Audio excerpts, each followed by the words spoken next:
What is up, guys? Pathalerix here, coming at you today with a classic World of Warcraft video. Bit of a gold guide, bit more of just kind of a grind spot power leveling. I'm going to hop right on my hunter real quick. So I just want to show you the spot with these harpies that I've been grinding on for the past couple levels. Here in Feralis, gotta love Feralis, in this top left-hand corner, right here just to the left of the Twin Colossals.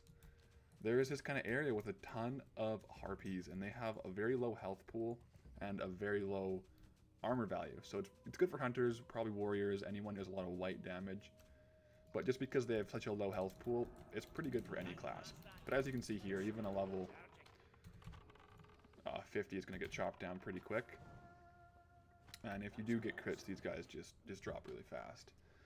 But the main reason this is such a good grind spot for when you're leveling is just the amount of gold you can actually net here. So these harpies have a really good chance of dropping a lot of Mageweave.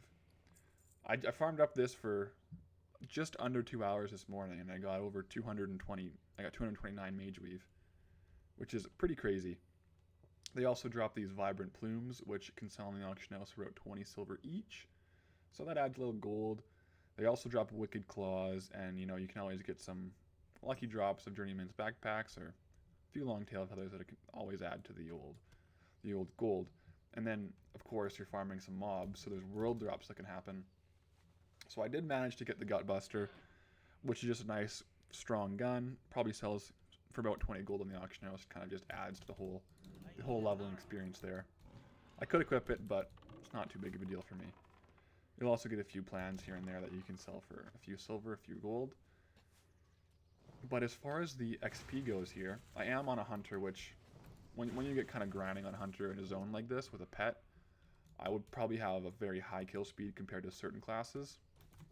So I was able to farm about 85,000 XP in the 2 hours, which is just about 42,000 per hour, which is a pretty good, pretty cool XP rate, but that's kind of to be expected on a hunter. And same with these amounts of drops. This is based on how many mobs I was killing. So maybe you have a better gear or better class for solo farming these, and you can really put those numbers to shame. But if not, then you're definitely going to still get some decent gold here while getting some pretty good levels if you want to just kind of check out and watch some YouTube or some Netflix. And now on top of all these things I'll sell in the auction house, these harpies do drop between like 2 and 5 silver each. So you're getting some raw gold there. And kind of few and far between, but there are gray items that they will drop that'll end up vendoring. So you get a bit of vendor gold as well. They tend to drop the bigger ticket kind of armored gray items that sell for sometimes a few gold, like 50 silver to a few gold. So that definitely helps out. One thing to watch out for though is this is sometimes a kind of well-known area. So if you have some competition, if there's maybe 2 or 3 other people farming here, you may have trouble with respawns. If that's the case, maybe try farming at a different time, but for the most part, I've been able to keep these guys kind of all to myself and just be able to grind and farm. Definitely give this a shot if you're in the 48 to 50 range. I'd say 48 to 50 is kind of the ideal level to be, but if you're a few levels lower, I'm sure you could kind of squeak by on these guys. You may be missing a few too many shots, but definitely if you wanted to, you could do this into 51, 52. But that's pretty much it for this guide today. Kind of more of like an just an eye-opener spot, but I'm gonna go ahead and deal with these harpies myself here, and get back to grinding, trying to bang out that 50 bomb, do what I can.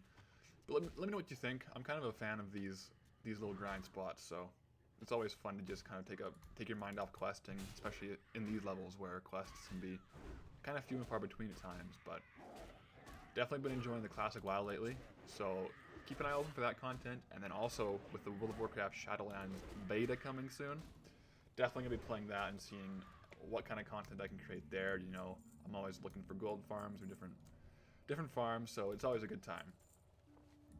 But anyways, I'll catch you in the next video. Oh, looks like these guys might be getting a little Mageweave themselves. Peace!